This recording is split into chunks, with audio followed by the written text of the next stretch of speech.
Welcome to SwitchCorner, my name is Alex, and today we're going to be taking a look at my favourite Switch deals coming in under $10 or your local currency, covering the US, Canada, UK, EU and Australia.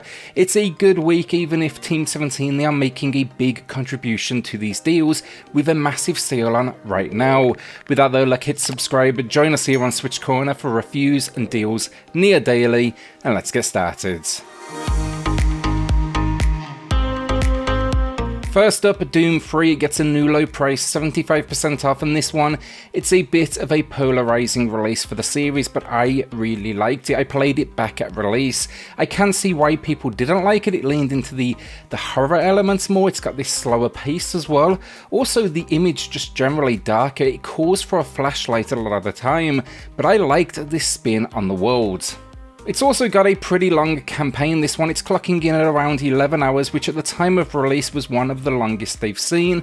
And the story, it's actually a retelling of the original Doom as you battle through a facility before entering an abyss to hell. A steal of a price though, this one, well worth a pickup. Far Lone Sales then gets a monster 80% off a new low price, and with the game seeing a sequel in the last week hit the Nintendo Switch, it may be the perfect time to jump in and see if you enjoy the formula. It's an atmospheric journey, this one, almost meditative, but a stunning game. You're traversing what is a dried out seabed in a kind of, vessel of sorts. The game though gives you very little in the way of story, rather take your own meaning away from it and uncover secrets in what you pass in the background thanks to what is this decaying civilization setting. The gameplay, it's 2D, but you'll be piloting the ship using multiple mechanics inside and then exploring and removing obstacles. I'm a big fan though, and I'd start here at this price if you fancy the idea. You can find my full review of the sequel that dropped this week in the pinned comment down below. Narita Boy then is back with a new low of 60% off, bringing it sub $10 for the first time. It's a Metroidvania. It gets a lot of things right, honestly, and the first thing that appealed to me, it's going to be that visual style and that synthwave influence. The soundtrack is particularly impressive. It tells this story though of a creator of a digital world, and basically you're pushing back those that seek to overrun it. I reviewed this one on the channel though, find that video in the pinned comment down below. Really enjoyed it, especially the combat. The main weakness I noted though, the lack of a map, really makes some moments frustrating as you kind of backtrack and try to figure out where you need to go next. Still worth it though, it just kind of slows down the pace a bit. Warborn then definitely got mixed reviews, but I covered it on the channel. You'll find that video in the pinned comment down below. I for sure was one that enjoyed it.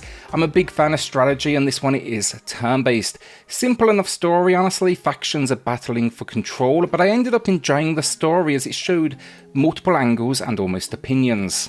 Gameplay wise though, control multiple mechs with varying skill sets, and then once you're done with the campaign, you can check out the multiplayer, skirmish and map editor. Check my full review on this one though if you fancy it to get a feel for, all of the mechanics. It's actually a decent amount going on in here. Also then check out a few reviews, opinions, as I said they were mixed. I do want to be transparent about that. A new low though, 60% off. Going under them was a real surprise. Honestly, leading up to launch, seeing the trailers didn't really work for me, especially that visual style. Once I got hands on though, it really got me addicted. It's not just the gameplay either, but the story. You are an unpaid intern in a dystopian city, and when startups fail, they sink into the ground. You need to dive into them and reclaim the assets. There's not a huge amount to that story, honestly, but it was the idea that was so unique. It's a dungeon crawler though, leverage all sort of weapons that you kind of find around this world, battle monsters, and yeah, in the end, once I got used to its camera, I actually enjoyed the visual style as well. The bright colours, it was just kind of a nice change of pace for the genre. It's a new low then, 75% off. Ultracore then is the only deal today not available in all regions, and it's a new low, 65% off, and this one, only retro fans should be taking a look. I ended up with a physical of this one, but it's a 16-bit run and gun experience. It was originally developed by Digital Illusions before getting cancelled. It went by the name Hardcore though, and for those that don't know Digital Illusions, they are more commonly known now as DICE of Battlefield fame.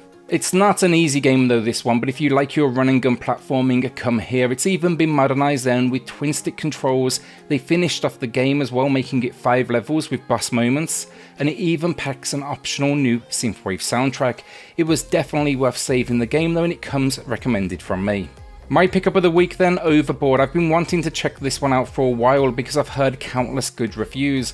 Now as always, I cannot recommend it, I haven't played it, maybe you want to join me for the ride, but the Metacritic score here, it's rocking an 84, which is seriously impressive, and this one it's going to be for the mystery fans out there. Heavily dialogue based though, and it seems you can move around the ship as well by simply choosing the location. The idea, it's 1935, a murder has been committed, and the problem, you are the murderer. Can you get away with it? It is for sure visual novel influence, no question about it, as a heads up, but I think the concept sounds great and I'm really looking forward now to jumping in. Everyone that's recommended it to me are not typically into visual novels either. It's a new low price then, 40% off.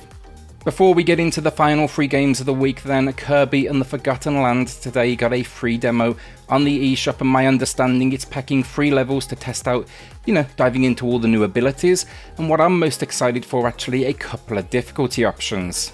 It's downloading right now, so I can't comment on its quality just yet, but that difficulty bit I'm hearing I love. I've always liked the idea of Kirby, but historically it's just been way too easy, so I may actually be going day one with this one at release. Into the final 3 games of the week then, for sure a shorter week than we've seen recently, but it's definitely nice to be back to 10 under 10 and not like 30 under 10. But we're starting with Galgun 2, we're keeping it classy here on SwitchCorner. In all seriousness though, look, I reviewed it and I actually called it above average. I found it was a lot more fun than I ever would have expected. The idea though, and are you ready for this? You'll be helping these girls escape their demon possessions by using a pheromone gun for euphoric exorcisms, and yeah, few descriptions as weird as that one on the Switch, let's face it. It's basically though an on-rails shooter, but the story ridiculous but actually entertaining at points, and it's all a lot more innocent than it definitely sounds. For me, I'd call it suggestive at most, if that honestly, and if the idea floats your boat, 67% off, a new low price, and it's the first time it's sub $10. Our penultimate game of the video then, Greak Memories of Azur. I picked this one up at release, really did like it. I don't think it's quite as good as many say, it would be a solid maybe 7 out of 10 from me personally, but think a single player platformer influenced by Metroidvanias.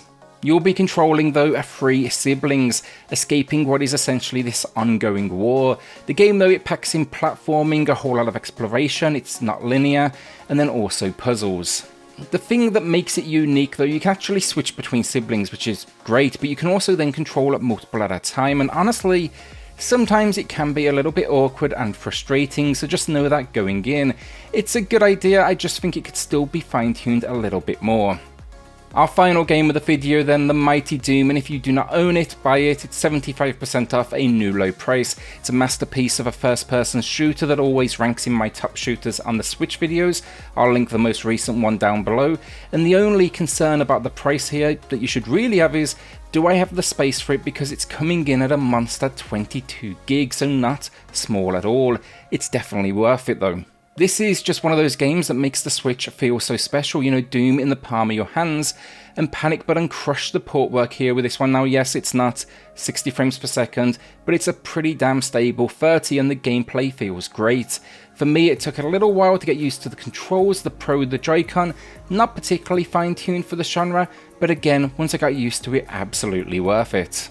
Want to slay demons though, this is the place to do it, and I will repeat it, 75% off, a new low price, and I doubt we are going to be seeing that price all that often. And that's another week down. Will you be adding anything to the library this week or holding onto that cash? A shout out then to the patrons of the channel who are going above and beyond to support SwitchCorner. It helps more than you know, so thank you all so much. Then hit subscribe if you love the Switch, as much as we all do here. Join our growing family, and I'll see you all on the next video. Thanks everyone.